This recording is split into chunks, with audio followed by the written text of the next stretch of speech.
160a, beginning of the 10th parak. We're going to be discussing two kinds of contracts, two types of documents. The Mishnah refers to it as a get, but it doesn't mean a bill of divorce, which is the common usage of get. It means any kind of document that it could be a contract or any kind of monetary instrument. And there's two kinds that the Mishnah deals with: get pashut, which is a standard simple document in which the body of the text is written and the witnesses sign beneath. And then there's a get mekushar, which is a bound document which is folded in some way, and there's all different kinds of opinions on how it's folded. The most standard one is kind of an accordion fold.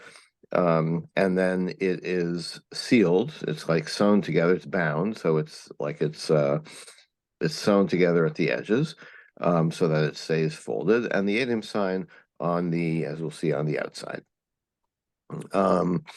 So gate pashut edav mitocho, a simple document has the witnesses sign inside, like at the end of the text. Mekushar edav me'acharov. If it's a bound document, then the witness sign on the back of the document, and the outside of the document.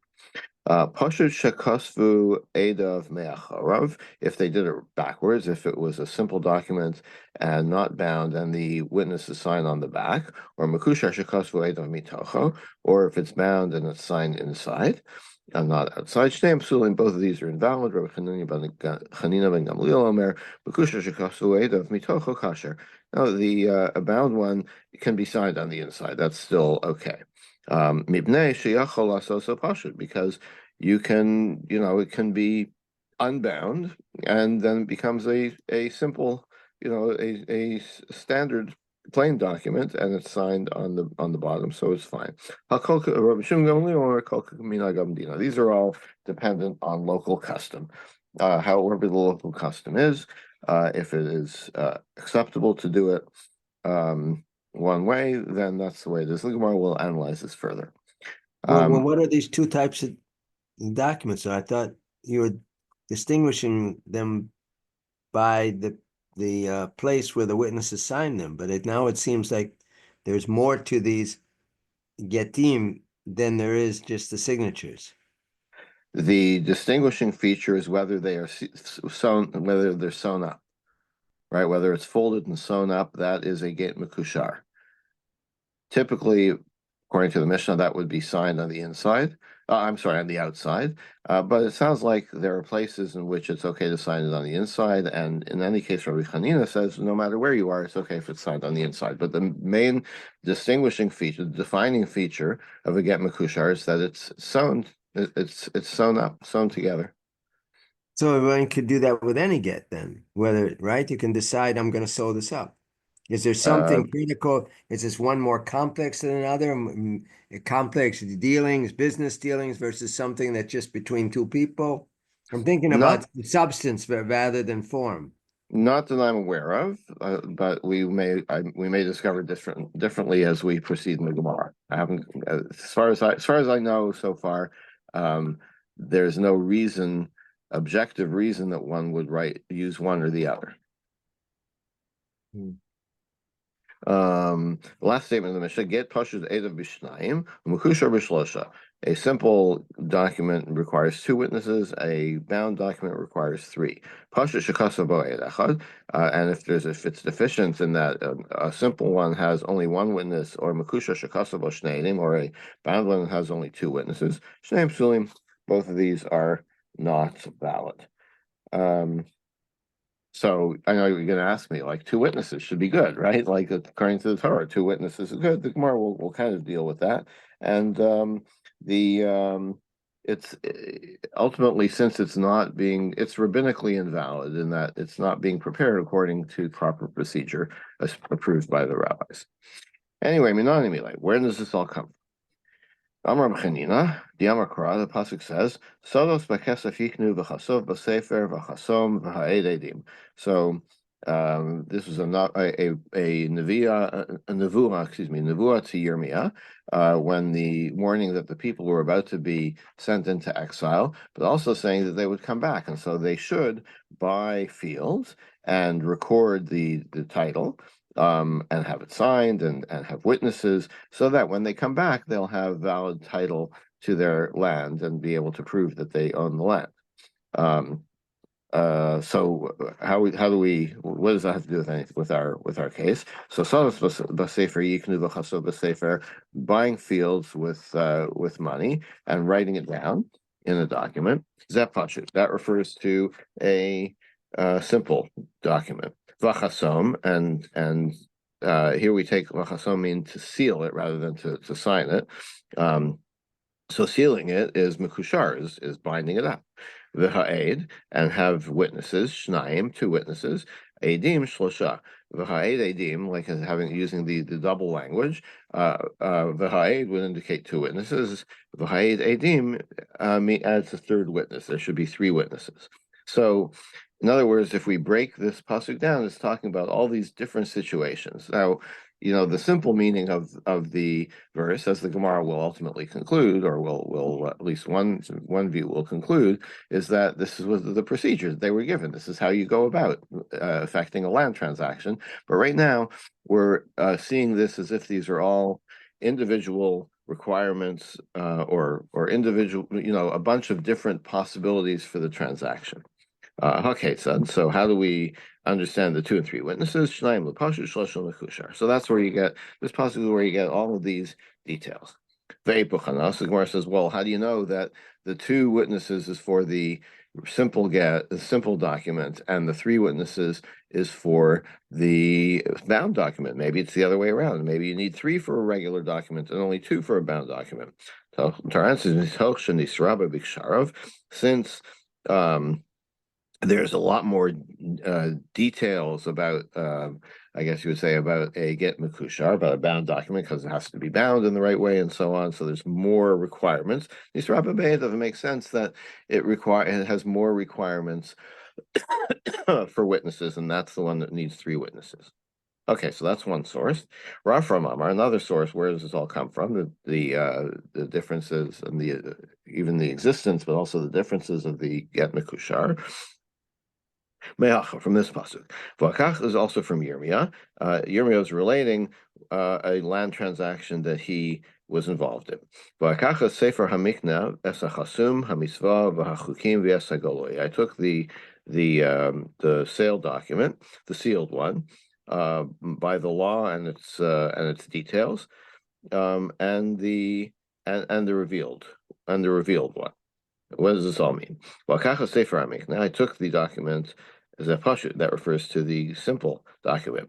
And again, the same thing. This is just recording, an incident, but the Gemara is taking it to be, these are all things that you can do. It's all separate things that you can do. So get one is get pashut. The sealed one is the mekushar, the bound one. Hagoloi, the open one, the revealed one, zeh pashut sheba mekushar. This is the open part of the bound document. So the way you fold it, you leave the end of it is not folded. It's like the top is folded, but the bottom is still not folded.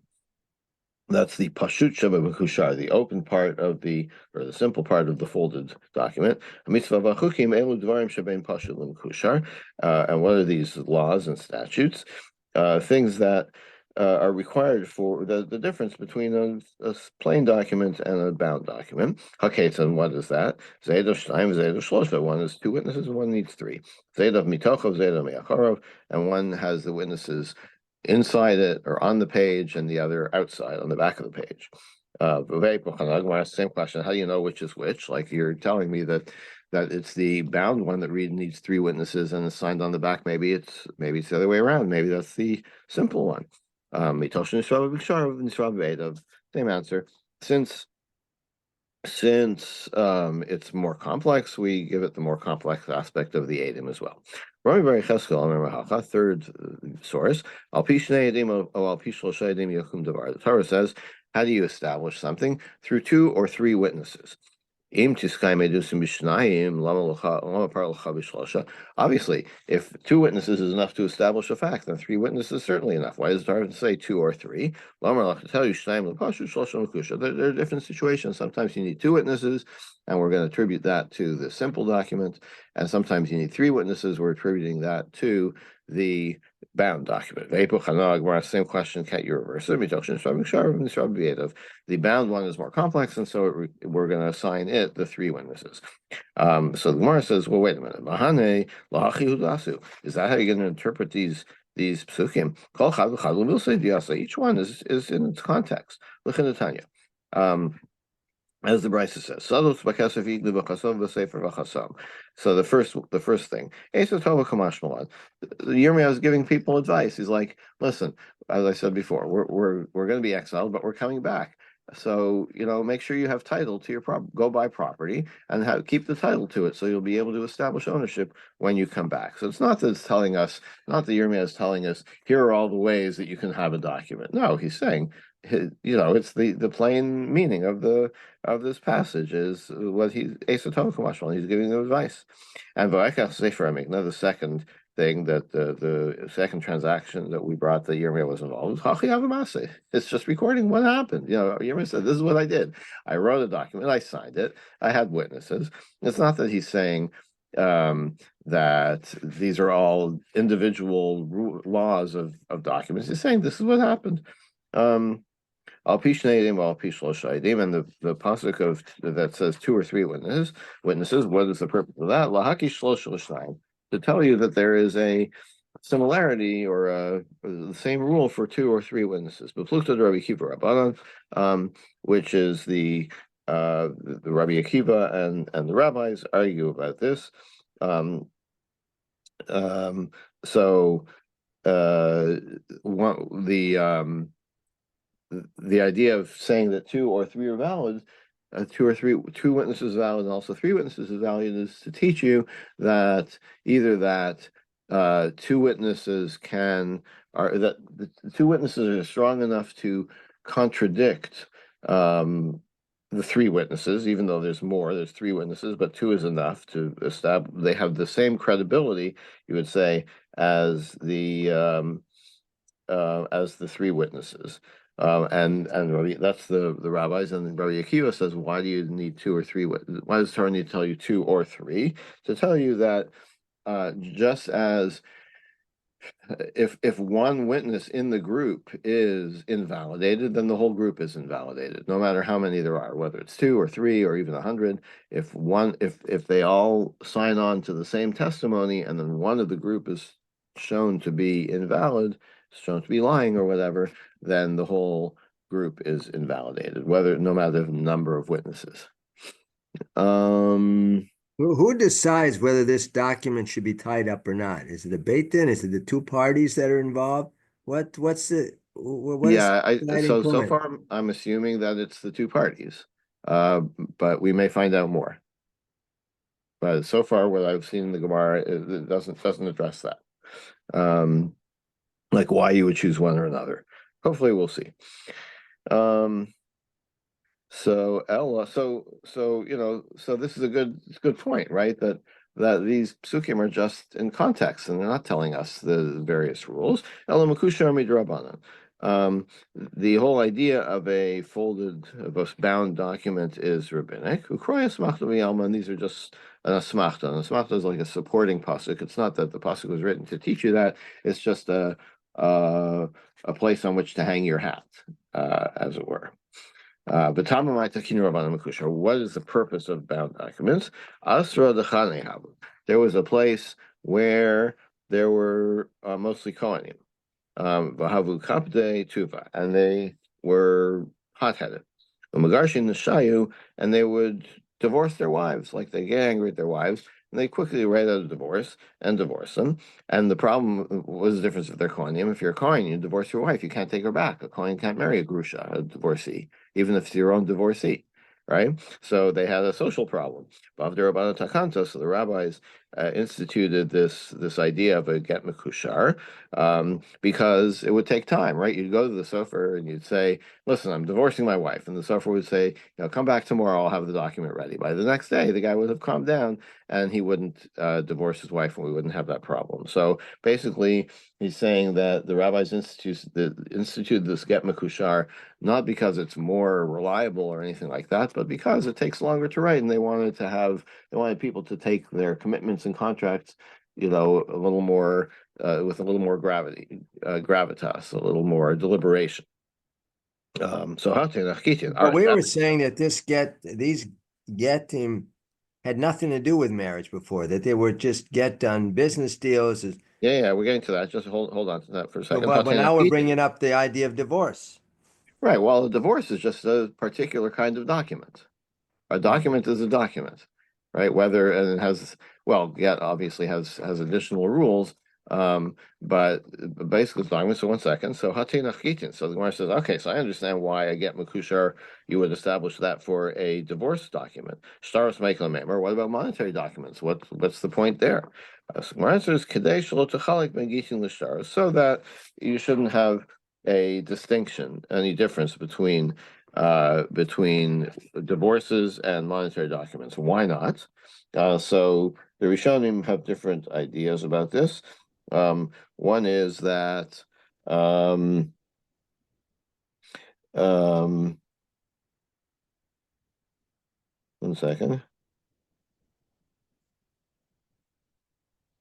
That if the only kind of document that gets this get mekushar, that gets this folded and sealed treatment is a divorce document. Well, divorces maybe are not as common as monetary documents. In the course of business, there are monetary documents being written every day of the week, whereas divorce, uh, one hopes, is a little less common. And so, if people got used to having only simple documents without being folded, and the Gitin the divorce documents were all folded, they would come to think that this is some kind of strange document and it's not valid. And they would invalidate the get, or they wouldn't trust the get. So therefore, they said if we're going to use the sealed documents because of the Kohanim, because of this place where there were so many Kohanim, we're going to expand their use to all kinds of documents so that it'll be understood that this is a valid kind of document. Okay. All right. Does that answer your question, Ken? I mean, sort of. It's saying that we didn't want to rely on this type of get for marriages alone because people would think it wouldn't be People would applied. discount them. They would say, "What kind of weird document is this?" Right? This can't be a valid divorce. It's weird, right? Therefore, they instituted bound documents in general so that they would be extant and people would understand that this is also a valid kind of document, and then they wouldn't question it when divorces were written that way. I'm still, but I'm Mhm, still wondering when would they decide to use the Pashit versus Mikushar? mhm. I mean, so now it's not doesn't look weird to use this for a get that is a marriage get, so they could use it universally. But who would decide? Well, now we're going to use. So we've given one example, the Kohanim, because they got a problem with marriages. Whether this Kohen, if the whole town is full of Kohanim, one divorce the other, nobody can get married again, right? Right. But so okay, but that's one example. But when and where do we decide that we're going to use this type versus that type of Right. So get? that's still unclear. As I said, I don't know, perhaps the Gemara will deal with this later in the parak. Let's hold on to that question as we go through the parak. Hechonedim chosmin. Where do the witnesses sign? Rav Huna Amar. And obviously this is talking about a get makushar, the folded document. Ben kesher lekesher, between one fold and the next. So this is a little unclear. But it sounds like they sign on the back. The Gemara will explain a little further that they sign on the back corresponding to where on the front where the document ends. Rabbi Yirmiyah bar Abba Amar, Achari Aksav, Keneged Aksav No, sorry, that's the second view. I'm sorry. The first view is in between folds, so it's a little unclear what that means. But Rabbi Yirmiyah bar Abba Amar, Achari Aksav, Keneged Aksav Mibachutz. On the back, at the point where the document is written on the front. Okay. Amalei Rami bar Chama Rav Chisda. So Rami bar Chama says, Rav Huna Diamar ben Kesher Kesher, according to Rav Huna, that says it's between the folds. Chasal Kadatin ben Kesher Kesher Migavai. I assume that he's talking about the folds on the inside of the document. So,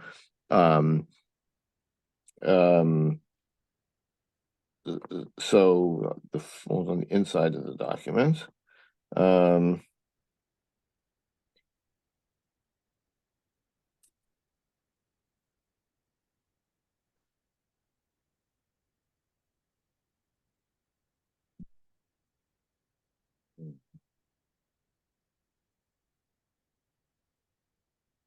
So the explanations of these things don't really correspond to me to the words that they're using, but apparently this means on the lines, the blank lines at the top, like the margin at the top. Well, it could be there were folds and they couldn't write between those folds, for instance. So they would sign in the folds, but sign on the back. But I'm thinking now, how do they know? Were they transparent, or did they hold this document up to the light like we do with a dollar bill to see the imprint inside, so you know where the writing is on the inside, and then they would put it down and then sign it, or they sign it when they're holding it in the air? Yeah, good question. How thick were they? And we think, when I'm thinking of documents 2,000 years ago, I'm thinking of parchment from the sheep, a heavy or whatever, the heavy parchment. It would Right, be so there's a difficult to fold is know what's not on a the other razor side. thin. It can be Exactly. hard to read what's on it. Today we have paper. You hold it up, you can see often what's the other side. But parchment, how do you see what's written on the inside, even holding it to the light?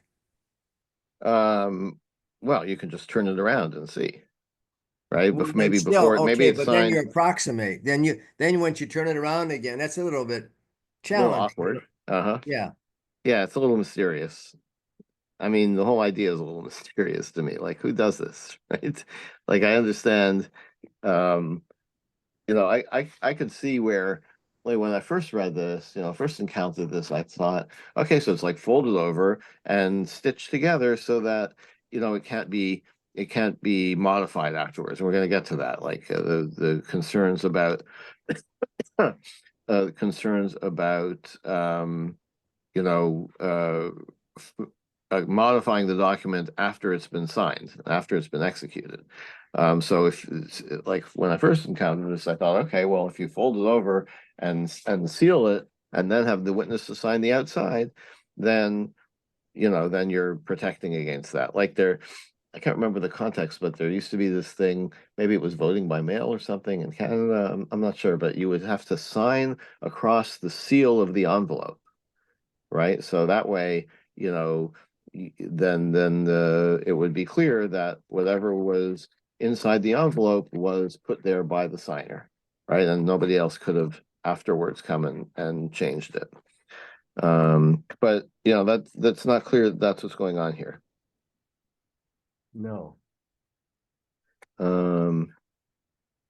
Okay, but we're questioning this idea of signing between the folds on the outside. There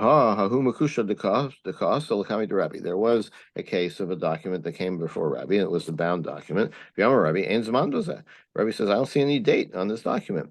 Only Rav Shimon Rabbi. So Rav Shimon, his son, said to him, Shema ben Ksharav Muvla.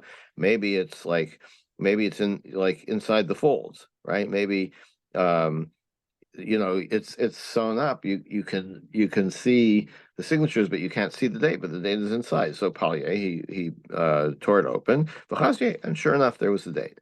The Misa, if it's true that they signed between the folds, um, then he wouldn't have seen the witnesses either, right? If he couldn't, in other words, if the witnesses' signatures are concealed by the folds, then Rabbi should have said, "Ein zman b'zev, ein ein b'zev v'ayalei." He should have said, "What? There's no date and no witnesses on here." But it sounds like he saw the witnesses' signature. He just didn't see the date. The date was inside the folds. So doesn't that contradict the idea that that the Adim sign in the folds? But they signed on the So outside, didn't they? This is the document Mekushar. Don't they sign on the outside? yeah, on the outside, but it could still be in the folds, right? You sign on the outside and then you do the folding, then the witness's signature could be inside the folds. So they sign before they tie it up? Sounds like, yeah, that's Ben I Kesher thought they Lekesher. tied it up first, then it was a closed document, then they sign it. Well, Ben Kesher Lekesher, however you interpret it, it indicates that maybe it was partly folded and then they signed and then it was the rest of the folding was done. Or it could mean it was signed and then folded. But there's clearly signing happening before the completion of the folding, if you say Ben Kesher Lekesher, right? So Amalei, so the answer is Misarvas Ben Kesher Lekesher Migavai. This may be what you're trying to say. Do you think that it means that they sign it like on the inside of the fold? Lo, Ben Kesher may have right. They signed it on the outside of the fold, so you could see the signatures of the witnesses. Even if you say they sign on the folds, it's like on the outside of the folds, and you could see it without opening it up. But they're not folding it until they plan to close it. So how do they know where the folds are? Well, I I mean, but they guess haven't folded it yet, right? It's still, if it's open, how do they know that these are the folds from the inside if they haven't folded it yet and they're planning to sign it on the outside? So one way you can understand it is they start fold, they do the first fold, like it's a multi-fold thing, right? So you do the first fold and then they sign and then you complete the folding. So they've signed it on the outside, but then that wouldn't answer the question of Rebbe's case, right? So yeah, so it's a little I guess maybe there's a standard way to fold it and you know where the folds are gonna be. The whole thing's a little mysterious to me, I gotta tell you. Like I can't really see in my mind's eye how this was done. Um, Yeah. let's see. Okay, all right. We have a very short daf tomorrow, so I think this is a good place to stop. Yeah, we'll pick it up from here Nechush? tomorrow. Yeah, Nechush. Well, it just sounds a little bit, as you say, mysterious, a little odd, trying to figure out exactly.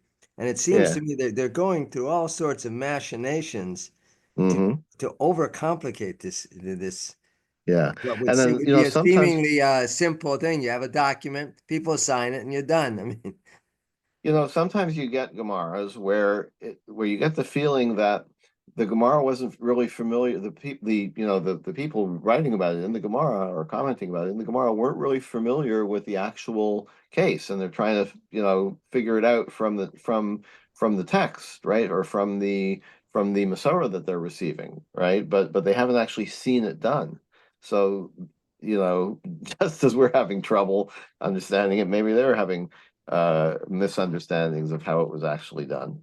Or they imagine that it was done in a certain way that it wasn't done. I'm not saying that's what happened here, but that's sometimes, you get one can sometimes get that impression in some of these unusual practice arguments about unusual practices or practices that are no longer extant. this was Okay, all an so oral. I mean, at one time, this was all oral tradition. yes. So Right, they but they were, decided if it was oral tradition about things that were done in practice, right, then they would be a little clearer. If it was an oral tradition about something that was no longer practiced, you could see how confusion could set in. right. I mean, that's true today. If when people don't remember certain things that happen, uh, that's why there are juries and cases. And Hmm.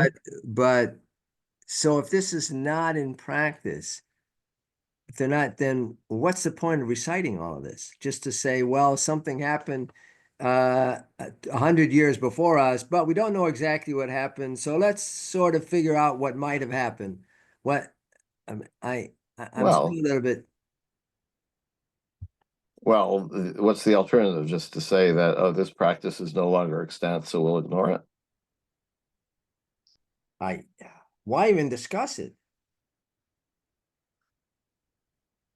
How they folded a document that's no longer folding. Okay.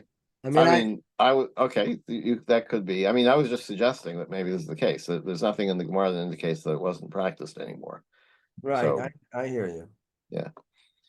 Okay, we'll pick it up here tomorrow. Okay.